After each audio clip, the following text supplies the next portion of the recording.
Ahead and call the meeting to order. I think everybody's has an agenda. And we have minutes of October 22nd.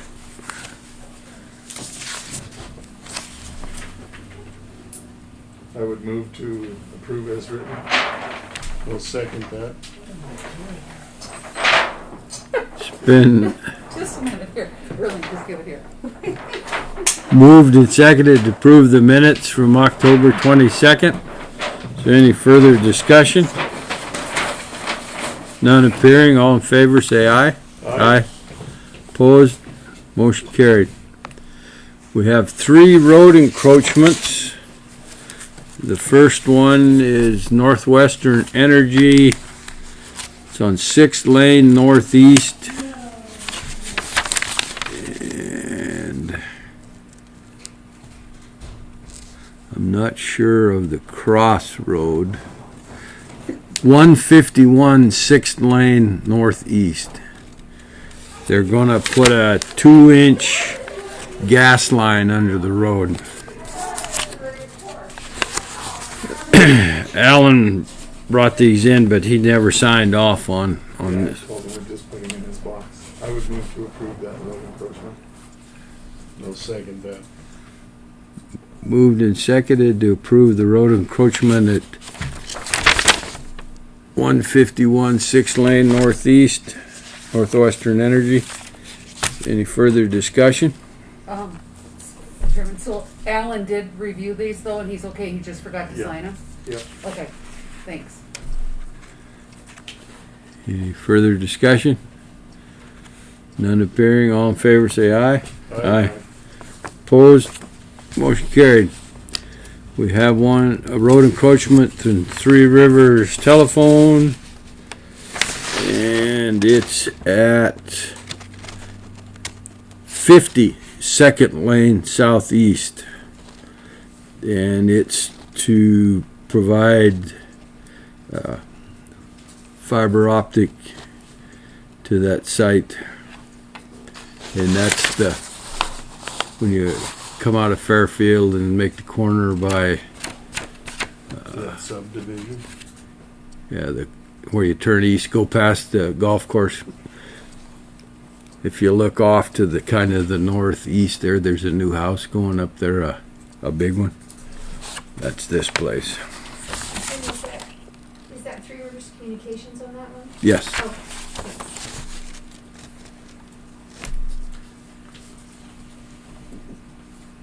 I move to accept the encroachment on this one. I'd second it. Been moved and seconded to approve this road encroachment at 52nd Lane Northeast with 3 Rivers. Any further discussion? None appearing. All in favor say aye. Aye. Aye. Opposed? Motion carried. We have another road encroachment at 123 10th Lane Northeast. And this is a directional bore for replacement of new service. And it's for 3 Rivers also.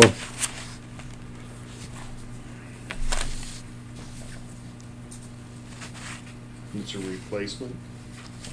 It's new service, I believe it said. I'd move to accept the road encroachment. And second it. Been moved and seconded to approve the road encroachment at 123 10th Lane Northeast with 3 Rivers. Any further discussion? None appearing. All in favor say aye. Aye. Aye. Opposed? Motion carried. Okay, and now Erling Juel from Greenfield Irrigation called up and asked to get on the agenda for a little presentation. So Erling, it's up to you. It's not much of a presentation. I don't have a PowerPoint or anything like that, but I did hand out our reservoir conditions just to give you guys, where we are as of last Monday, earlier this week. And the snowpack and everything's looking good. We're well ahead of normal for this time of year.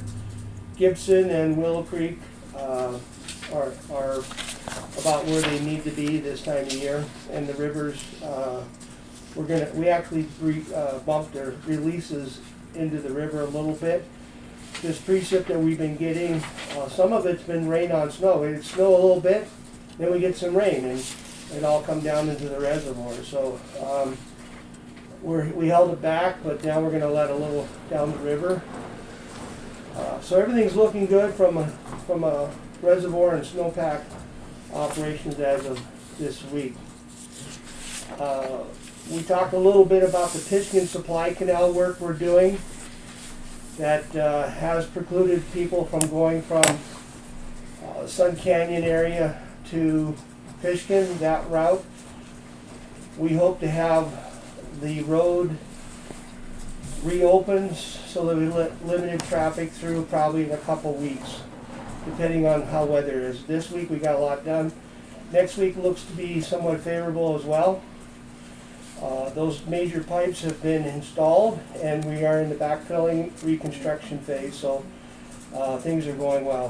We hope to have been done by Thanksgiving, but we got a couple weeks there where we couldn't get up there and do any work. So hopefully you'll be able to drive from Pitchkin to the Sun Canyon Lodge here back and forth in a couple more weeks.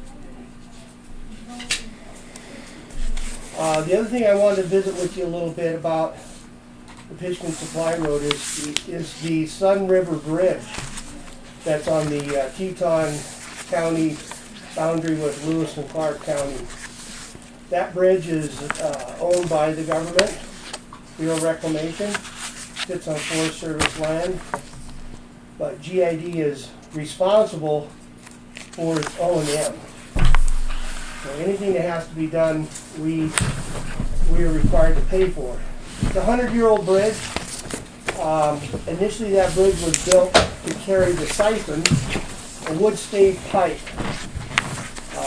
basically the canal from one side of the river to the other. That wood stave pipe leaked like a sieve and eventually was replaced in the, I think it was around early 40s. And the siphon was buried underneath the river, and then the bridge just now is limited to one-lane traffic. Being a 100-year-old bridge, it's got problems, and problems grow every year.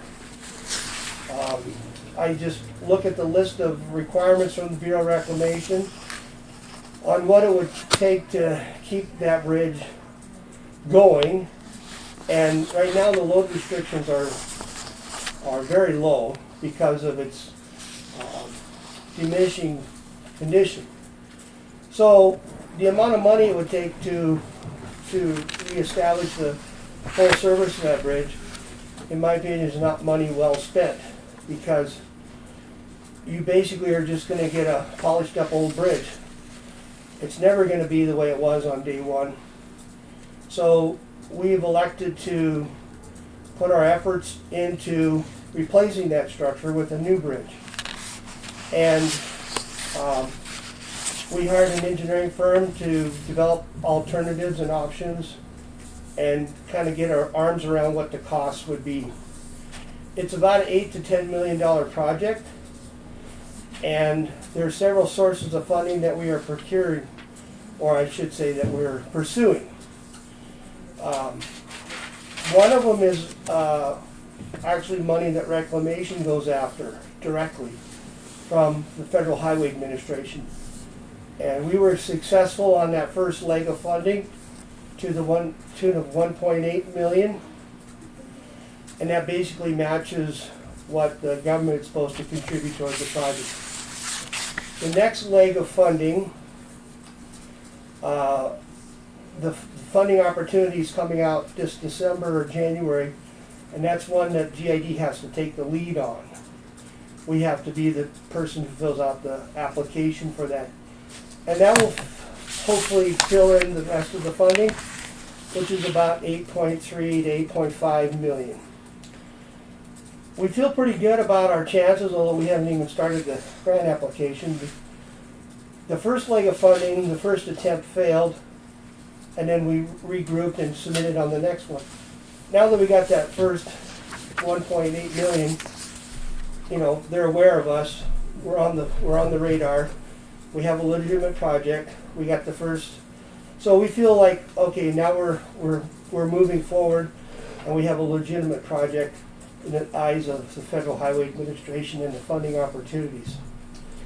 There may be a need for what I call gap funding.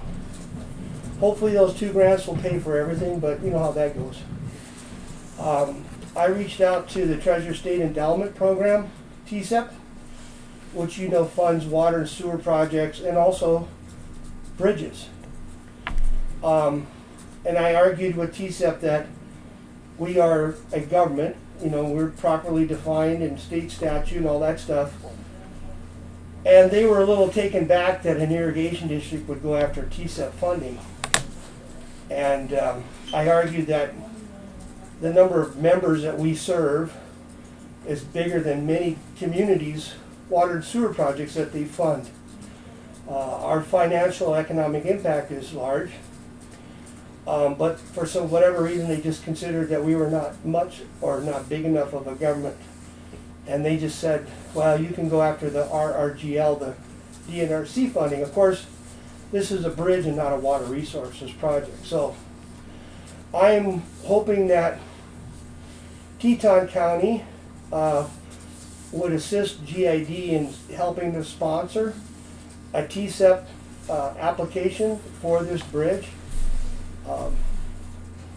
The first step would be a year from now getting some planning grant money, and we've already, like I said, we've already designed everything. So hopefully the planning grant money would just help an engineer to put together the TSEP grant application.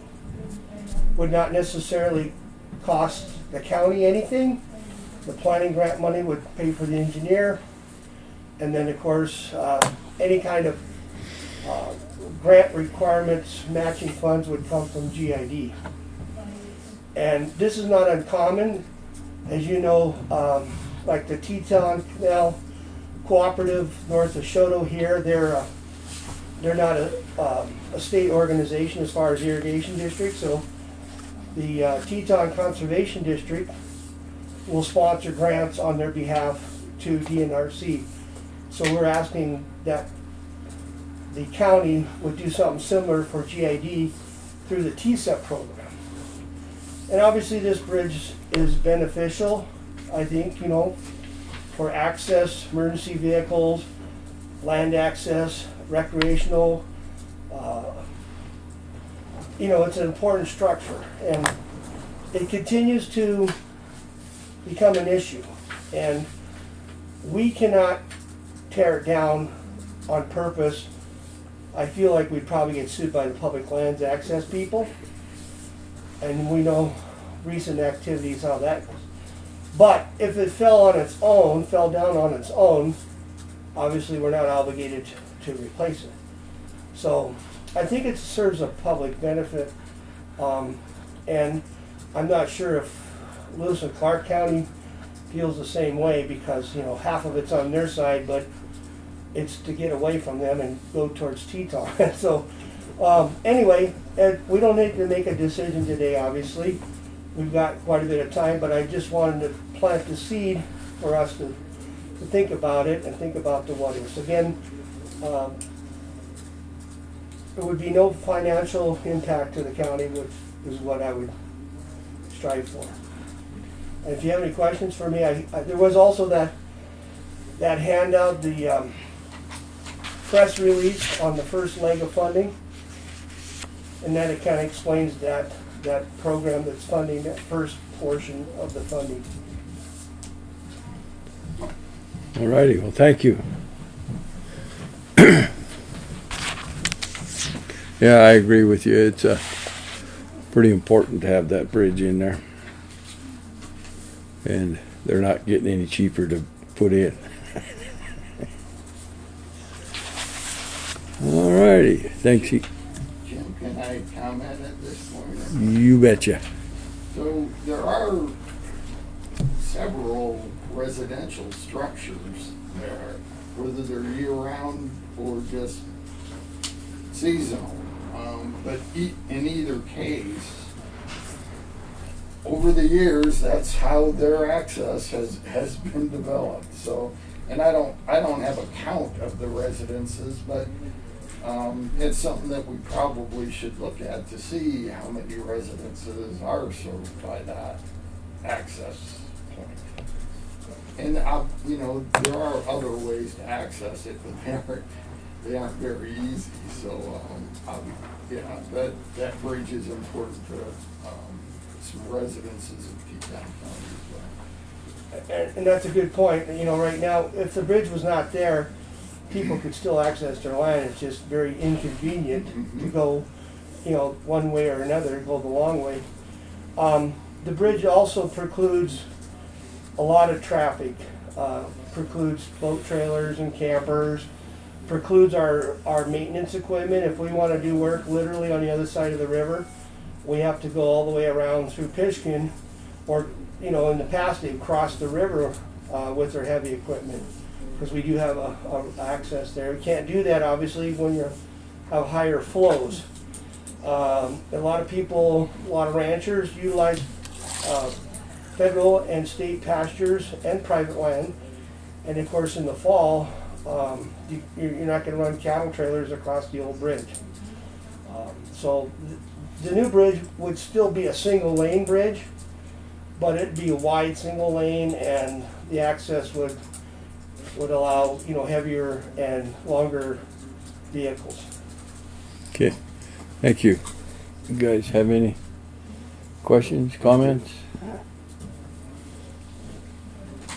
And I don't think we have to take any action at this time, but I do think it's a worthwhile project, and thanks again.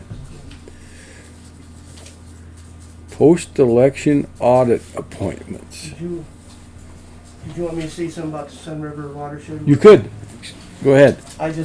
They're kind of combined there, and I'll put on my different hat. As you know, I'm the chair of the Sun River Watershed Group.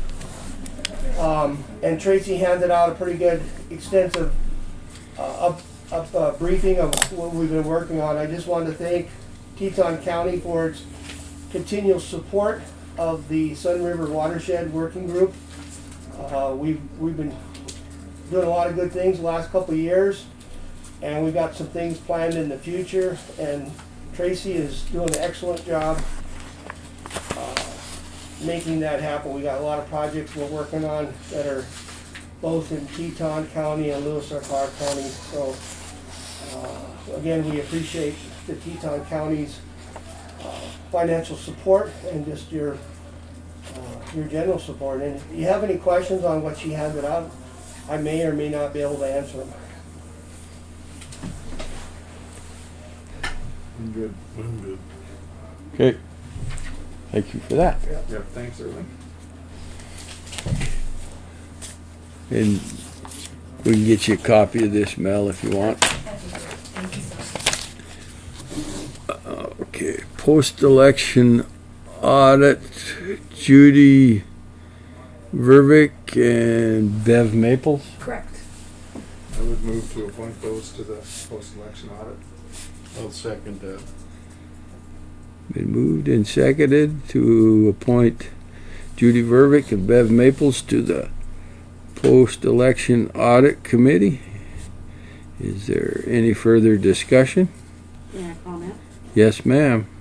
So we already completed the post-election audit on the 13th of November. We did get randomly selected to recount the whole precinct 1,658 ballots. We did not have one discrepancy. So the tabulating machines tabulated exactly how each voter wished their vote to be counted. And only in 6 hours. Nice. You need to share your secrets with the rest of the I invited them. Montana has it down. Sorry, Montana has it down. All right, any further discussion, comments? None appearing, all in favor say aye. Aye. Opposed? Motion carried. Airport Board appointments. Dale Schuler and Bill Hodgskiss have been S-H, S-C-H. SCH, S-C-H, thank you. ULER. Got it. recommended to be appointed to the Airport Board. And Jim, so Dale is filling the vacancy created when Bill Woodhouse resigned? He'll be filling the Dutton area. Right. Mike- Bill Mike. Woodhouse had previously. And Mike Campbell wants to get off. So is Dale replacing Mike? Or- Mike will still be the manager of the airport, but yes, Dale will, Replace Mike? Yeah. Okay, okay, and then Bill will be at large. yeah.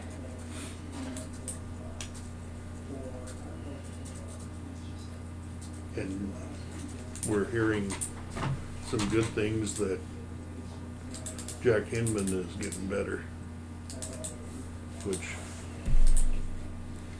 that's pretty impressive. I'd entertain a motion. I move to accept these two on the airport board. I'll second it. Been moved and seconded to appoint Dale Schuler and Bill Hodgskiss to the Airport Board. And I'm going to abstain on this one because Bill's my nephew. Okay, all in favor say aye. Aye. Opposed? Motion carried.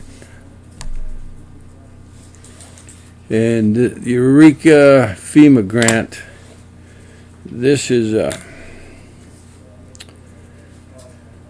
Jim Bauma come in the other day, and there's a FEMA grant that's it's $180,000 if I remember right, $170,000. And there's 2 dams in the state that qualify for this grant. The conservation they approached the conservation district to sponsor the grant. They declined because there's a 50-year time frame that goes with this grant from FEMA. Why 50 years, I have no idea. It's for operation and maintenance.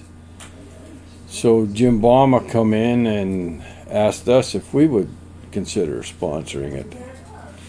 And he was going to try to get some representative from the canal company here today. But so in consultation with our county attorney, we have reservations on that 50-year commitment.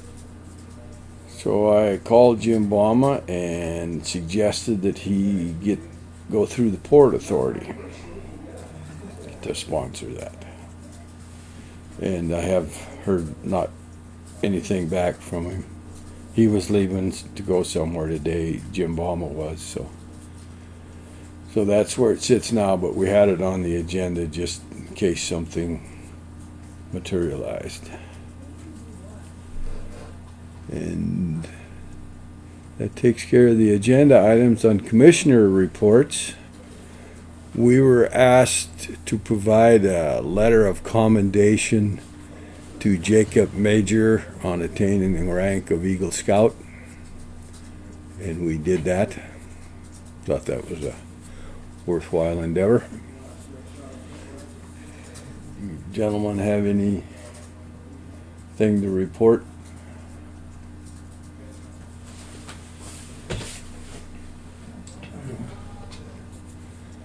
Okay, public comment.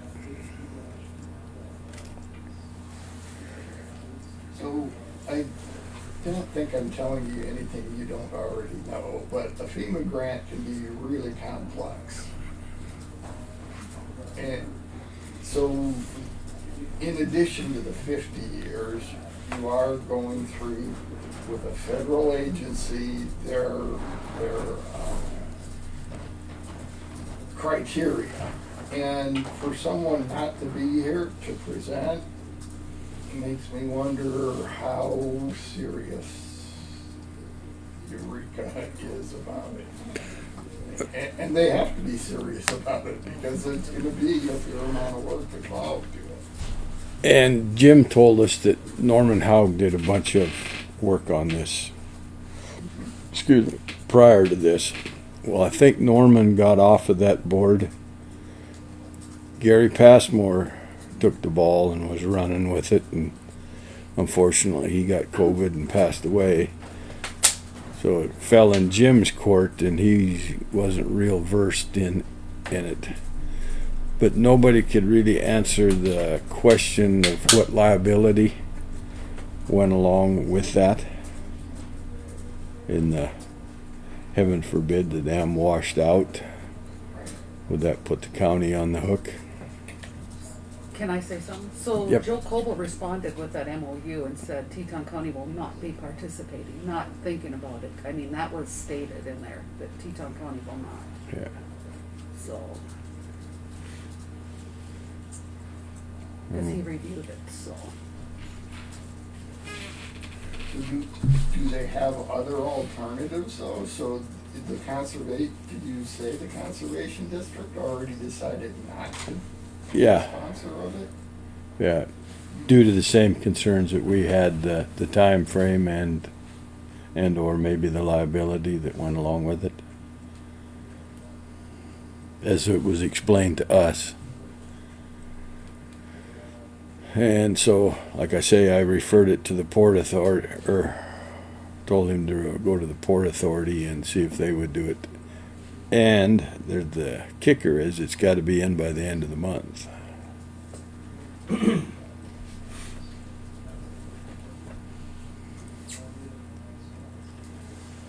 And the paperwork that came with that grant, if I remember correctly, was 187 pages.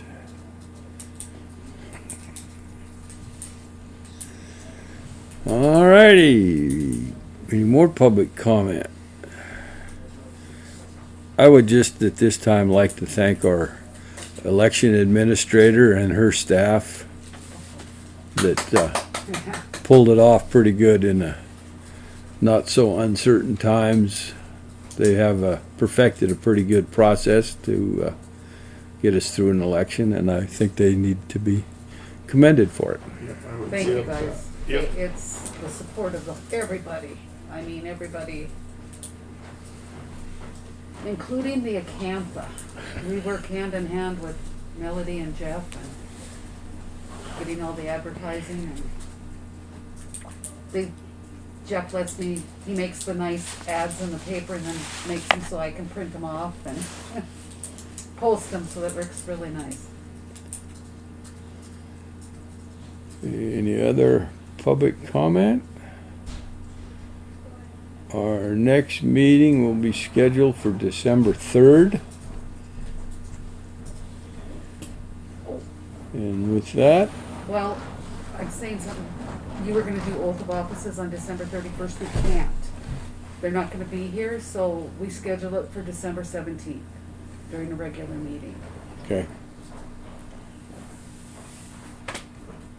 Sorry, I did that without, I put it on the board. We'll just see what comes up. If there's enough for a meeting on the 3rd, we'll have one then too. Yeah, It would be nicer just to have one meeting in December, given everything that's happening. I'm assuming this nameplate is upside down for a reason, right? My granddaughter was in here oh, yesterday. you guys. Here I was blaming it on one of those two over there. At least it doesn't say Larry Moore or Curly on it, so. Okay, with that, we stand adjourned, and thank you, everyone.